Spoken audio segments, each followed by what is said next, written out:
Sjenica ima nekih 13.000 stanovnika, a važi za jedan od najhladnijih gradova u Srbiji, jer je 1954. godine izmereno minus 38,3 stepena. Interesantno je čak i da je ovde 17. juna 1989. godine pao sneg od čak 15 cm.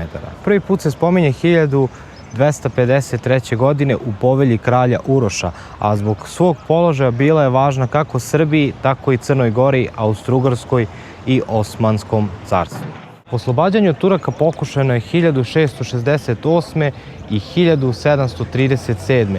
ali je oslobođena tek 1912. godine.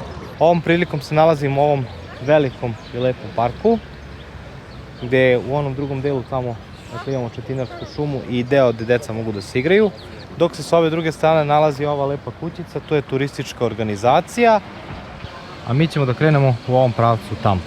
Odmah ovde pored parka se nalazi i celom dužinom, dakle, trg sa više ovih različitih kafića, a ovde ispred mene je ovaj most preko koga ćemo sada da pređemo. Ovo je lepo zamišljeno ovde da bude ovo šetalište pored reke sa ovim raznim prodavnicama, ovde piše bućar, tamo dole je frizer. Međutim, to je sve sad, kao što vidimo, razrušeno, razlupano. Ovdje u centru se također nalazi i ova česma, odnosno replika Sarajevskog Sibilja.